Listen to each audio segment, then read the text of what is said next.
Hi everybody, welcome to week 2 of the term 3 industrial chem seminar series. So we are now looking at producing things. Still looking at organic chemistry. We're actually looking, how do I make stuff using the knowledge that we built? How do I actually produce something?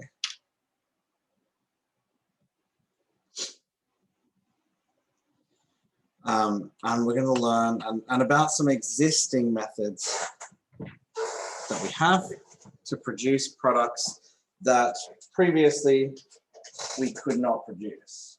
I'm just plugging in my phone. I know what I'm doing. So we can create what we call a retrosynthetic pathway. So in this, what we actually do is we don't start from the reactants and figure out how to make the products. How does that work? We actually start from the products and work backwards. So we actually look at what our target molecule is made up of. Okay.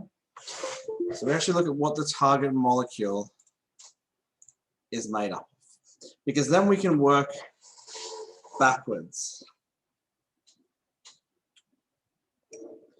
from where we want to end up. We can go backwards. So we have our target molecule, and I mean, it's not as simple as going, well, our target molecule has X components, so we just need to stick all those together in a reactor. Nah, it doesn't really work like that, but it's a starting point that we can use. So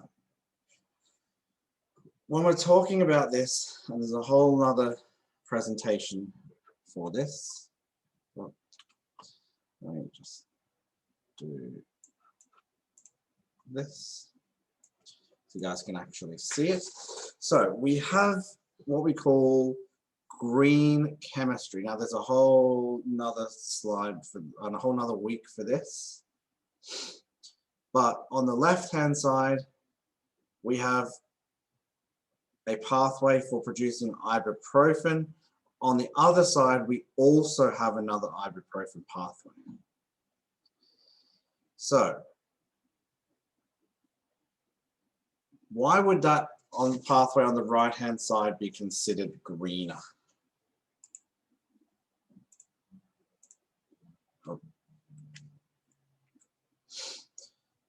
Just without looking at the answer there, because apparently the slideshow didn't work properly.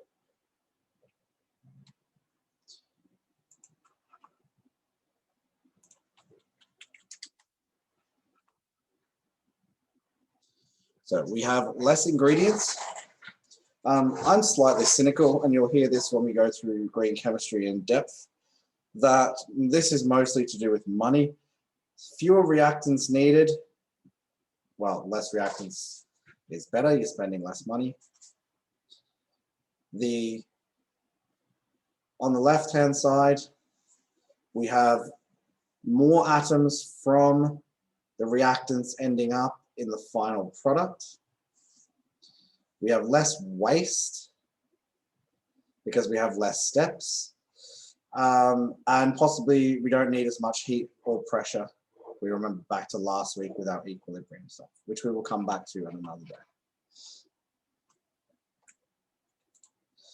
So I'm not actually going to go through this because this is from organic chemistry, so we're going to kind of skip that little bit. Okay, so we have our molecule that we want to produce. If we remember, anyone remember back to last week, what conditions we can manipulate to change the equilibrium yield?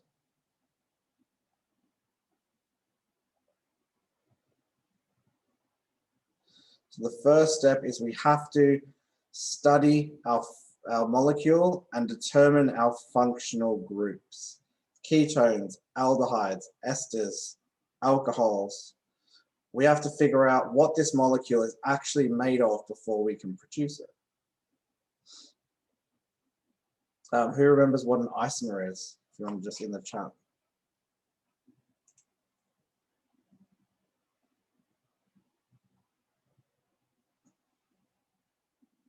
So the example reaction here is when you mix propane and chlorine, you can either get 1 chloropropane or 2 chloropropane. Now, we don't really want isomers in there, so we have to consider our production method. Usually, it's refined over time. Not many times you can just bang and have it done.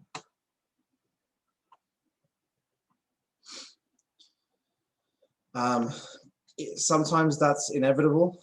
This is really important because there are drugs and pharmaceutical products where the actual drug itself is perfectly good for you.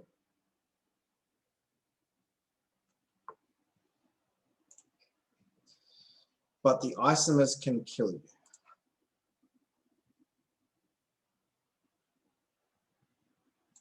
Not what you really want, right?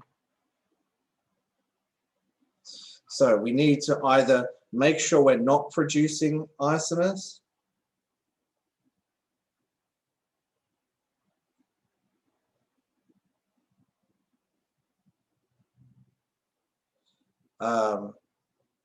or we need to figure out how to get rid of them or purify them. But we know that just because we stick 100 grams of reactant A and 100 grams of reactant B into a mixture, we're not going to get 200 grams of the product.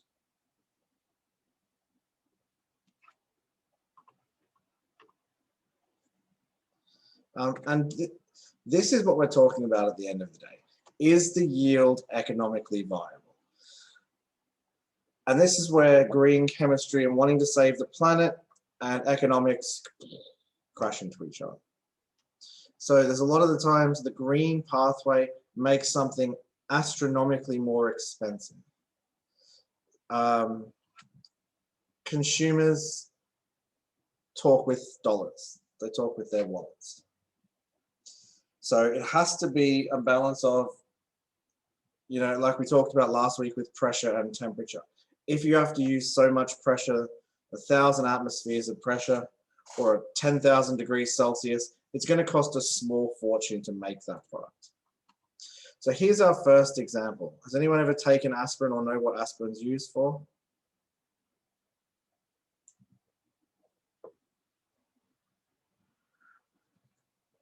I actually want everybody to draw this diagram here. So I'm going to give everyone 1 minute to draw that.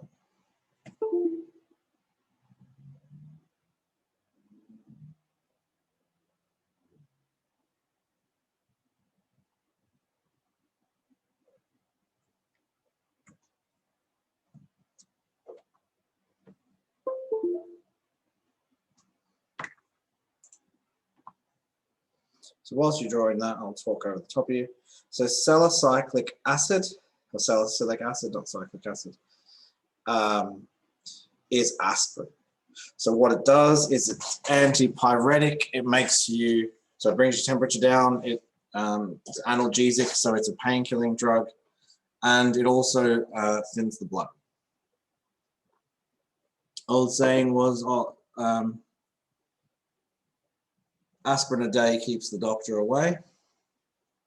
And that was because they thought, well, if you had thin blood, you wouldn't have a heart attack. The problem is we have a carboxylic acid and an alcohol. So what happens is the hydrogen comes off the carboxylic acid and the alcohol, making the stomach painfully acidic. So it would quite literally tear the stomach apart.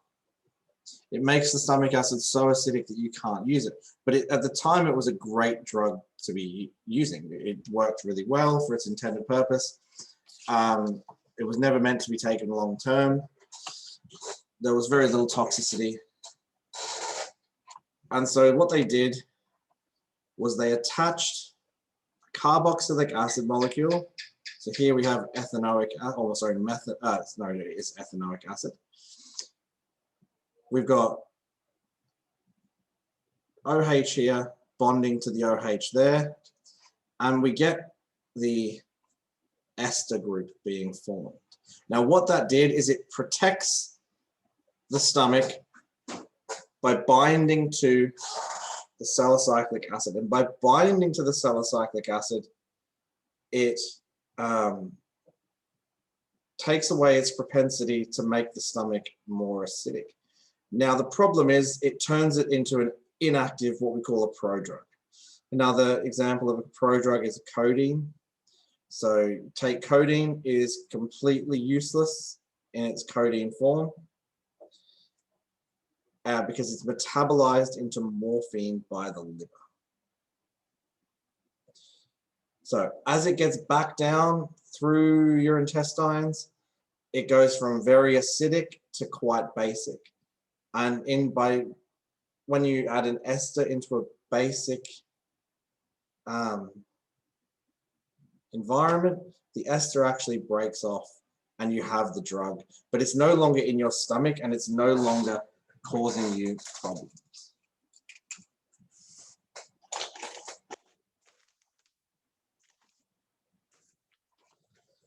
So aspirin, again, we will go through some exam questions in this seminar like we did last time. And aspirin will feature heavily. So just if you want to do some pre-research for your exam, aspirin will appear. So part of when you're designing drugs, we end up, sometimes drugs work perfectly in a petri dish, but they don't work quite so well in the body. What's the body made up of? 70% what?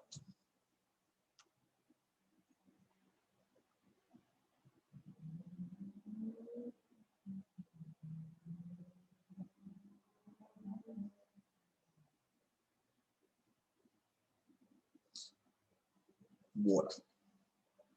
So the drugs have to dissolve into water.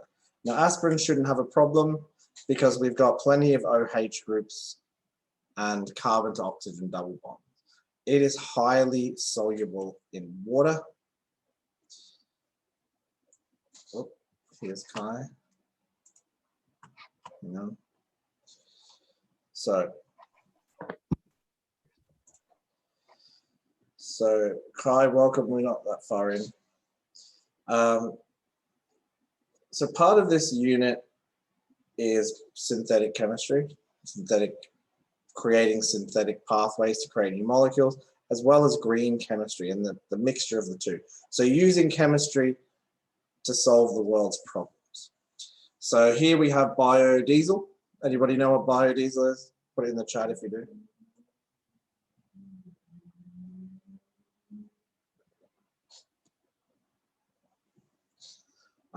The current way that we get diesel is we pull it out of the ground as fossil fuels.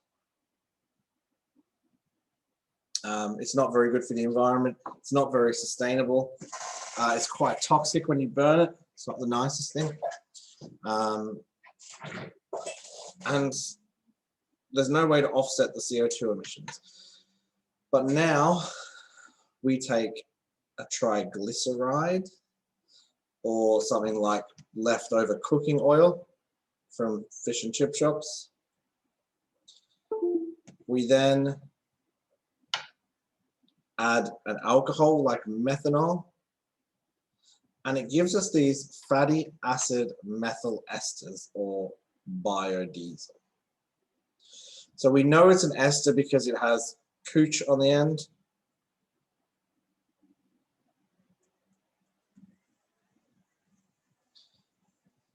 And it's these methyl esters that we use to power cars by old cooking oil. So we can take old cooking oil, use methanol and a catalyst, so usually a nickel catalyst, and it produces a form of diesel that we can burn in our cars. It's not that great. depending on, I mean, if you're in Queensland, it's fine. You live in the US, Canada, parts of New South Wales where it snows and gets really cold, it's not so great. So biodiesel has a higher viscosity. Now, who remembers their intermolecular forces?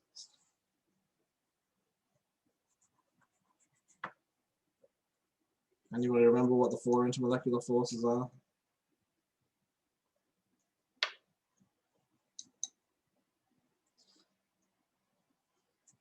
Nope. Okay. So the viscosity of biodiesel is significantly higher.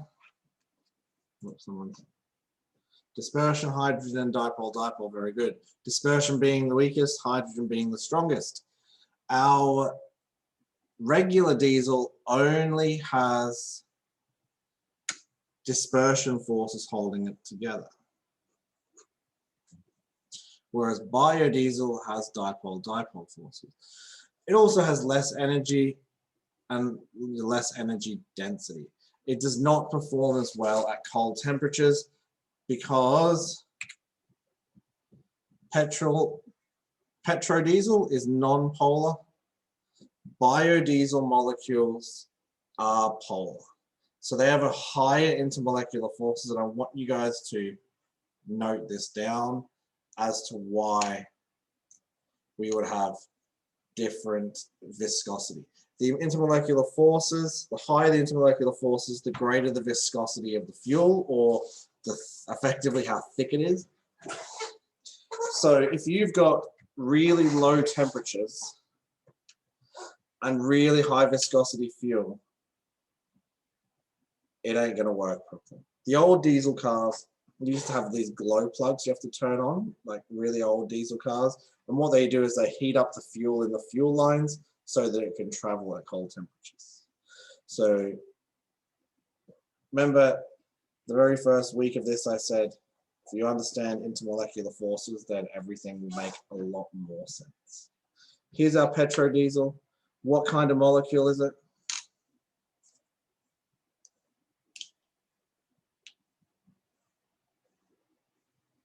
What functional group does it have?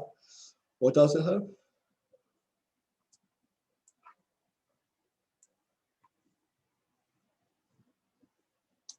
It's just an alkane.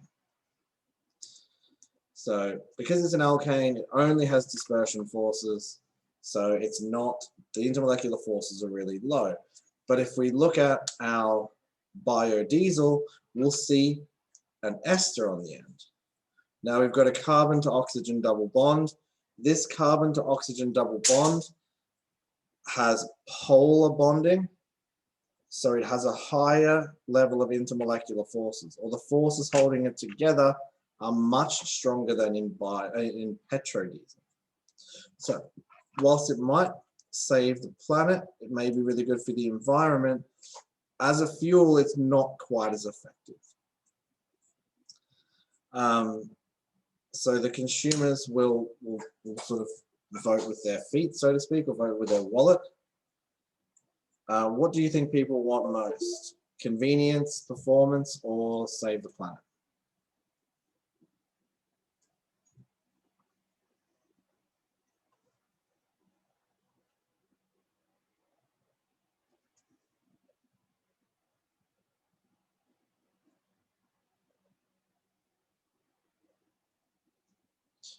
Most people want cost and convenience.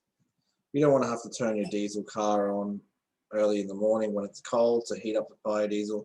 Most people just want to get in a crank. So green chemistry is often limited by performance, by cost.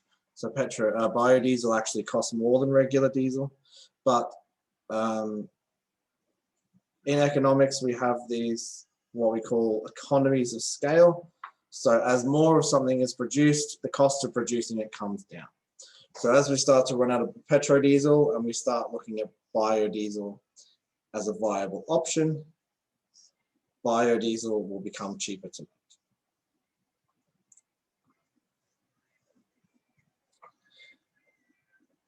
So Again, biodiesel was heavily featured last year's exam. So the polar bonds in biodiesel explain why it is more likely to absorb water. What's the golden rule of solubility?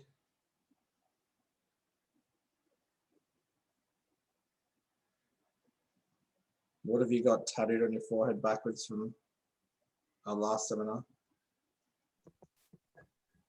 Like dissolves like. Oh. Like dissolves like. So water can effectively dissolve into our biodiesel through this polar bond here. You really don't want water in your diesel. Why do you not want water in an internal combustion engine? What will happen if you try and compress water?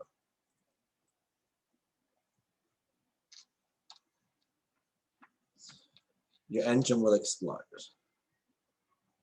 So you get a very small amount of water. So water doesn't compress. You could take 2 diamonds and try to compress water, and the diamonds will break before the water compresses. So you think about a piston in a car moving down, it's going to hit the water at the bottom of the chamber that's burning, and it's going to go bang, and the whole thing explodes. So we really don't want water in our diesel. Makes a horrible sound. So we don't want water in our diesel. Hygroscopic means it has a higher tendency to absorb water than petrodiesel. Same thing here, because petrodiesel is just a saturated hydrocarbon, there's nowhere for oxygen to get in and degrade the fuel. So we can store petrodiesel for a very long time, whereas biodiesel, we can't. The other, when we're talking about sort of the greenness of something, how good it is for the environment, we talk about CO2 emissions. Why do we talk about CO2 emissions? Anyone?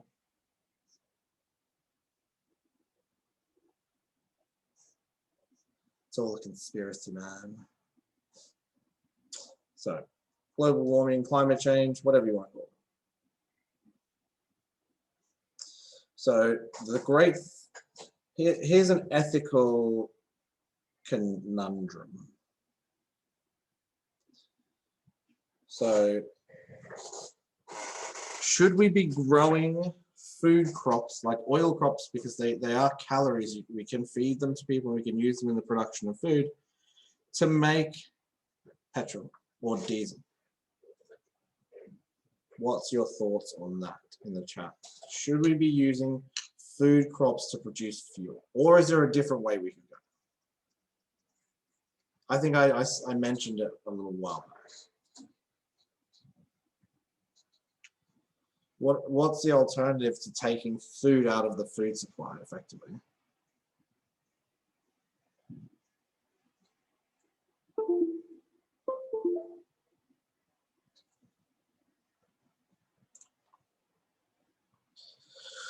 So instead of growing food and using it, we can use old cooking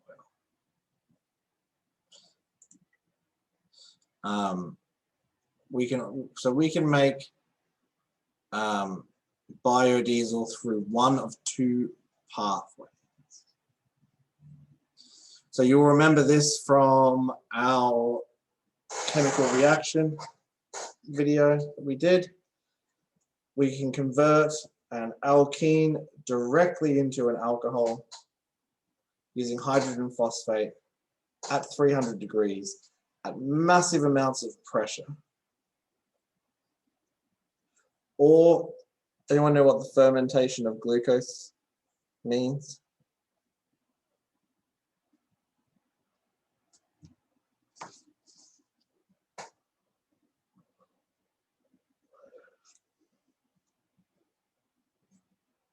So we can use glucose, either mixing enzymes with it to produce alcohol. Because in order to make biodiesel, we need oil and we need alcohol. And ethanol is cheaper than methanol to produce. So it can either be done using the steam, what they call the steam reforming method, or water at 300 degrees Celsius, or adding yeast or enzymes to sugar. They use the enzymes to produce alcohol from there. Same way we make beer, wine, and spirits now.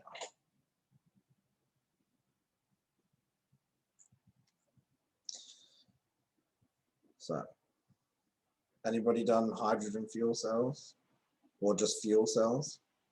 Who remembers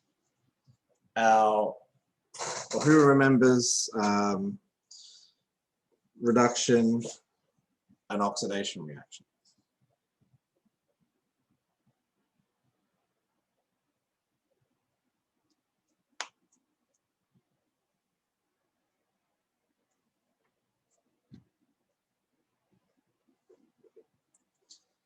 So on one side, we have an anode, the other side, we have a cathode.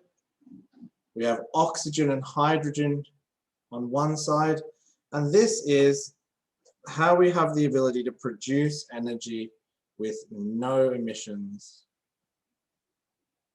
Does that sound too good to be true?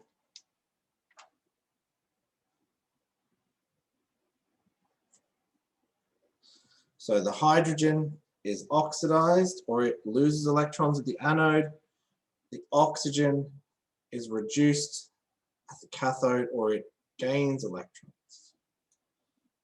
So when we're talking about a fuel cell or a battery, we're talking about creating a flow of electrons from hydrogen to oxygen. And by capturing that flow of electrons, we can produce electricity. So here we've got hydrogens coming in. We are stripping off their electrons, which come around here. Oxygen then gains a negative charge. 2 hydrogens then mix with an O minus, and the only byproduct of this process is water. So the products, we have electricity, we have heat, and we have water being produced. Biggest problem with hydrogen is it's hard to make and it's very explosive.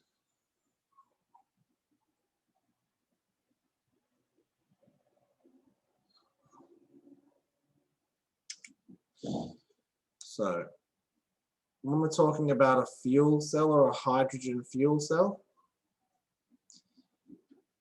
we are taking chemical energy going directly into electrical energy. The way that we normally make energy is we take coal or nuclear power, we create heat, which creates steam, which spins a turbine, which travels down and creates electricity.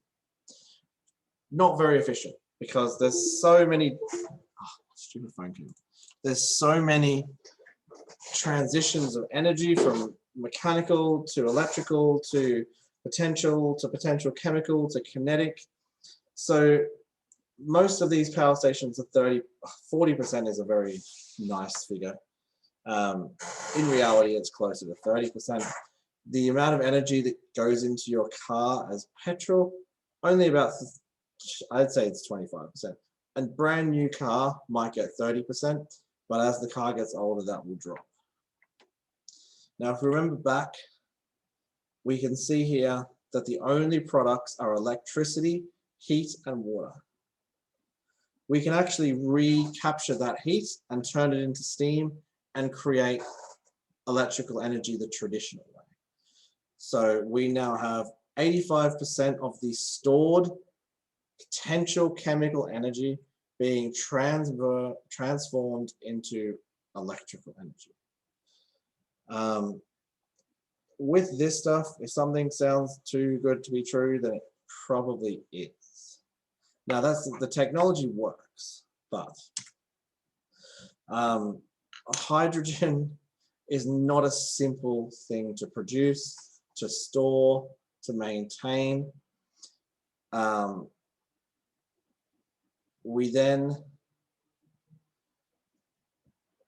This process of steam reforming is very, very energy intensive. So we start with methane, CH4. At some ungodly temperature and pressure, reacts with a nickel catalyst to produce carbon monoxide and H3 and 6 or 3 molecules, 3 moles of H2.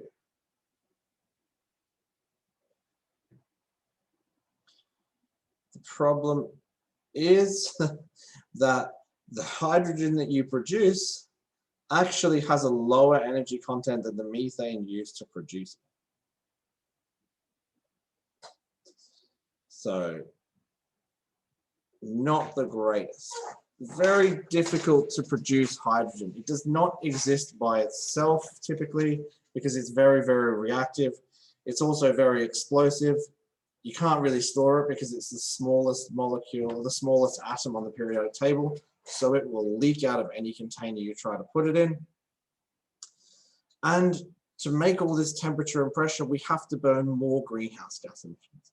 So it's not particularly great for the environment. So to store it, we need to keep it at 690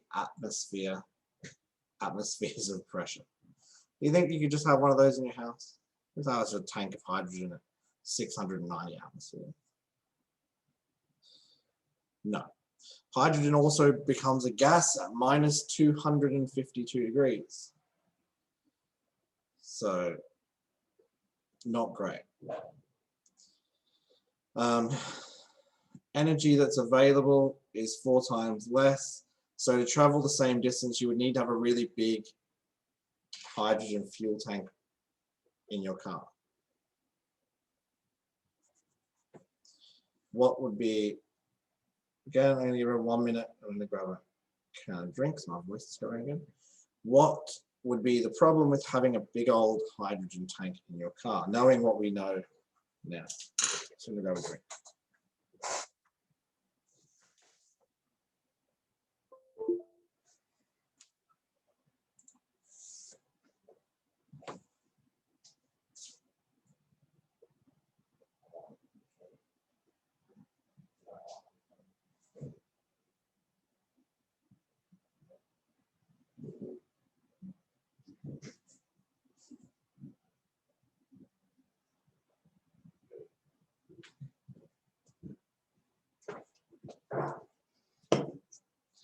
Yes, Poppy, if someone crashed into you, that would be very bad.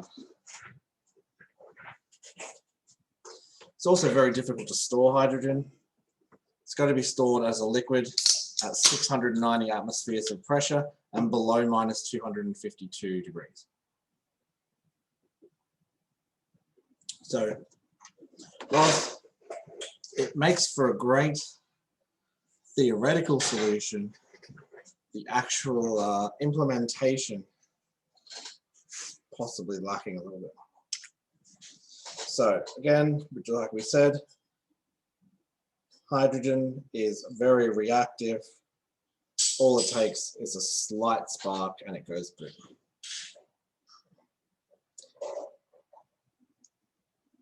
But it will disperse. But if you get crashed into and it leaks into your boot, car space, then it will go boom.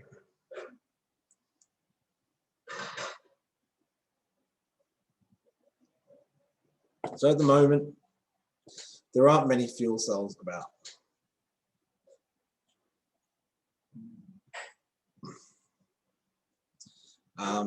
They have limited applicability because of that, what we call, what's the word, scales, economy of scales.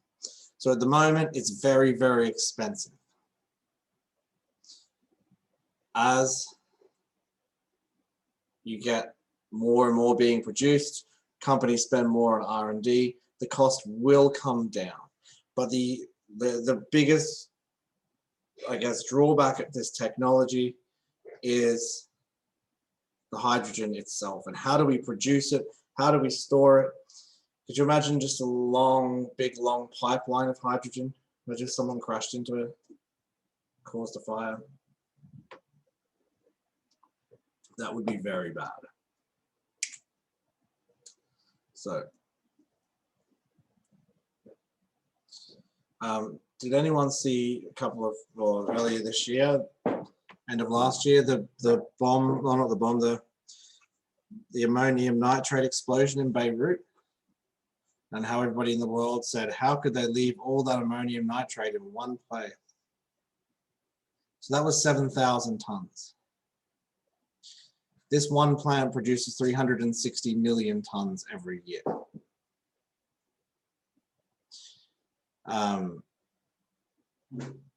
So at any one point, there could be millions of tons of this stuff on Spoke.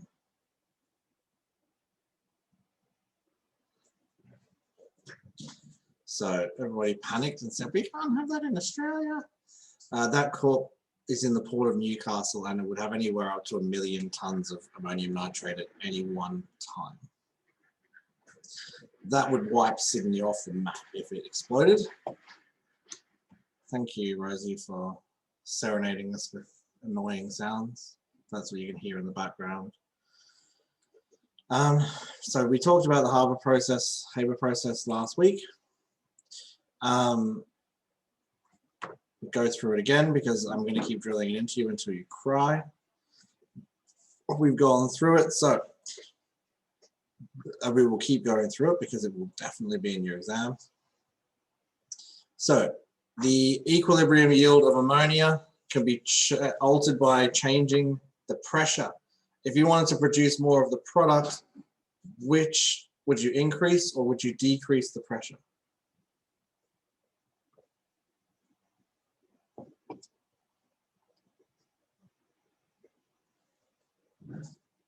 Think about which side has the least number of gas molecules. We want more of the right-hand side.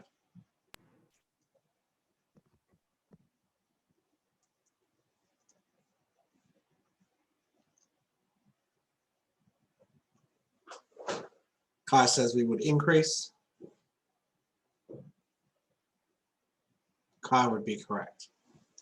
Because there's more gas molecules on the left-hand side, and by increasing the pressure, we force the reaction to go to the side with the least number of gas molecules, which is the product side. So the change in heat here tells us that it's an exothermic reaction. Which would I increase or decrease the temperature if I was trying to push the equilibrium to the right-hand side or the product side? And then tell me what's the problem with decreasing the temperature in a chemical reaction.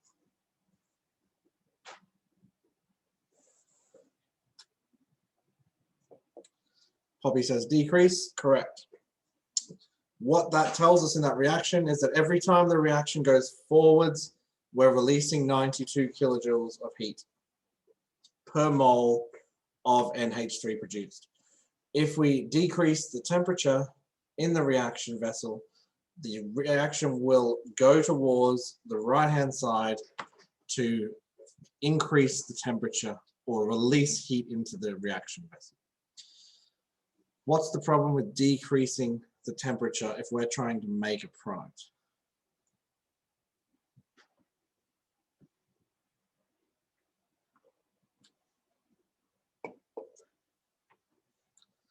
What happens to the rate of the reaction?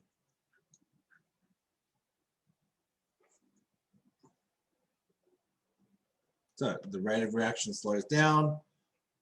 So we can't just drop the heat down to like 10 degrees because the reaction would take so long. So we can drop the temperature and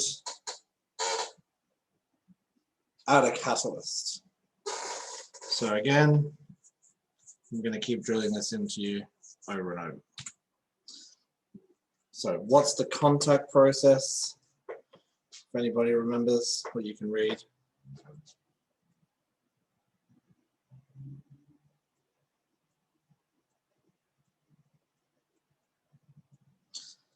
So it's how we produce sulfuric acid, and it's a three-step reaction, and we can reverse the second step. Okay, so if I increase the pressure in this reaction, what will happen?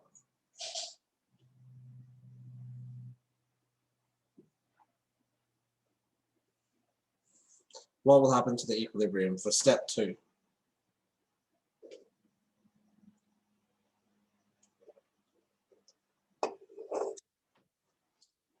So if I decrease the pressure, it's going to go to the side with the most number of gas molecules.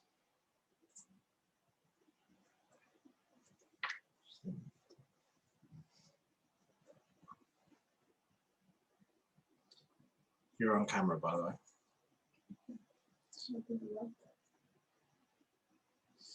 So if I decrease the pressure, it will go to the left. If I increase the pressure, it will go to the right, or it will favor the products. And it's exactly the same as the Haber process, whatever you want to call it.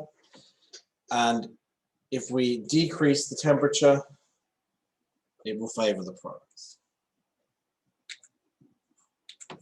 Okay. So we've talked about inorganic catalysts, but what about enzymes? So enzymes can take a task that could take 300 years and complete it in 1 second.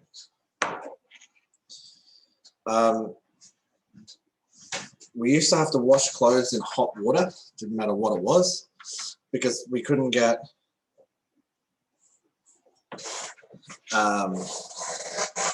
we didn't have cold water enzymes. But now you can throw some nappy sand or whatever you want to throw in.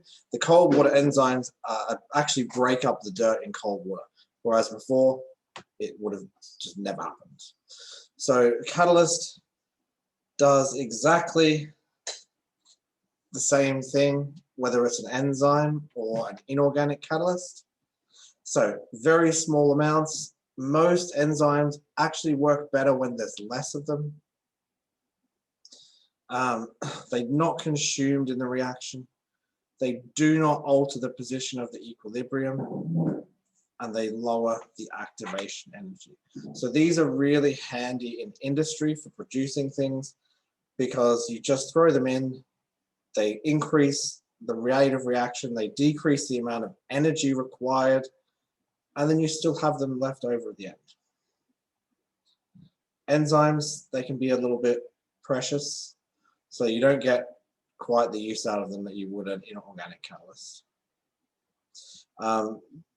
Anybody study biology?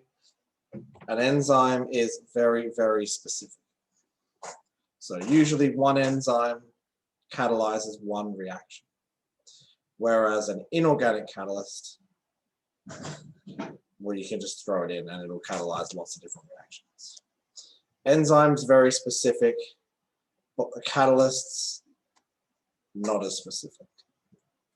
But you can see here, we have the uncatalyzed pathway, so we have quite a high level of energy required to go from reactants down to the products. We throw an enzyme in, and the pathway that the reaction will follow has a significantly lower energy requirement.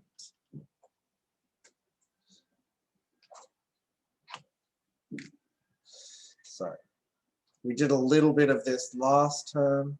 We looked at enzymes and proteins. So the activity of the enzyme depends on the 3D shape of the protein. So if you have an industrial process that's done at high temperature, or really high or really low pH, you can't use an enzyme. It is not applicable here. You would have to use an inorganic catalyst.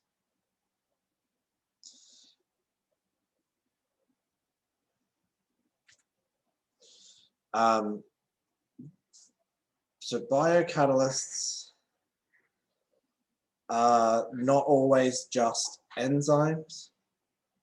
They are the majority, but there are certain things that can be used, like certain amino acids will catalyze certain reactions.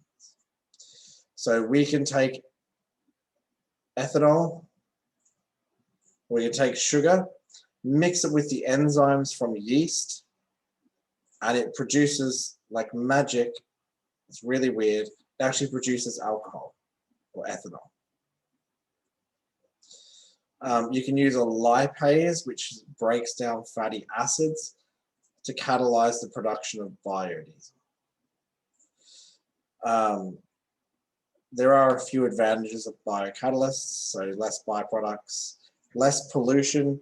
Most of your catalysts that are used are metal oxides, iron, palladium, vanadium, tin, nickel, so they're all very toxic for the environment. So once if they're over released, which has happened a lot over time, they go straight into the environment. Whereas biological catalysts, if they were released into the environment, they would break down very quickly.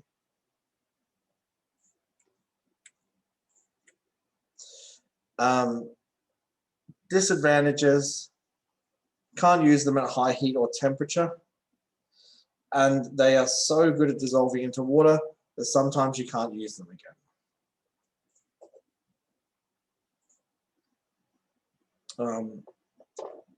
Classic one is to put enzymes onto activated charcoal.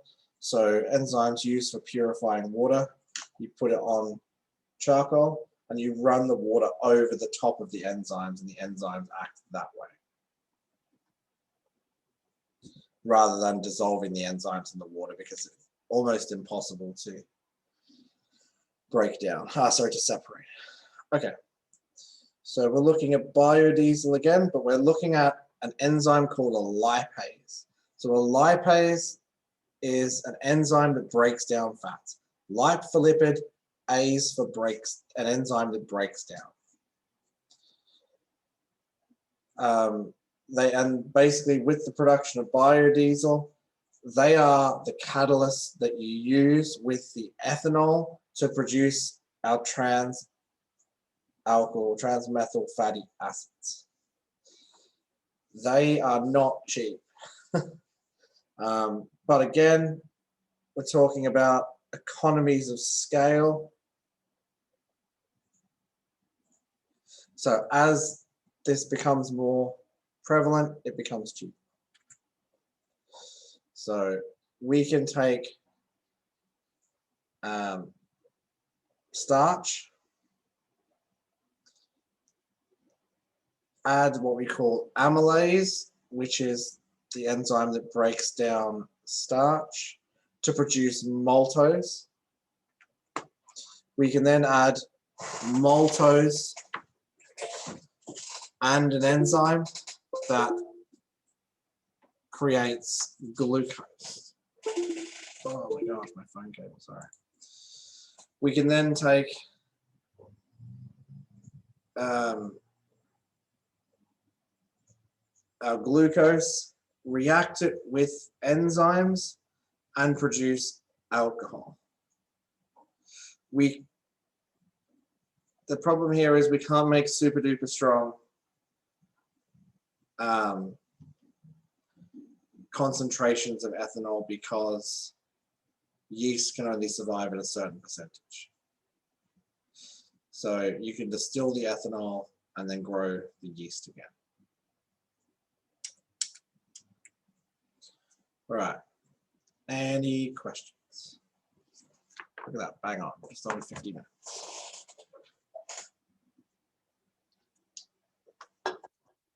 Any questions from anyone? I'll send out these slides when I send out the recording.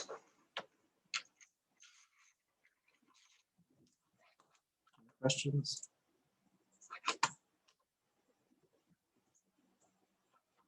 I will see you guys next week.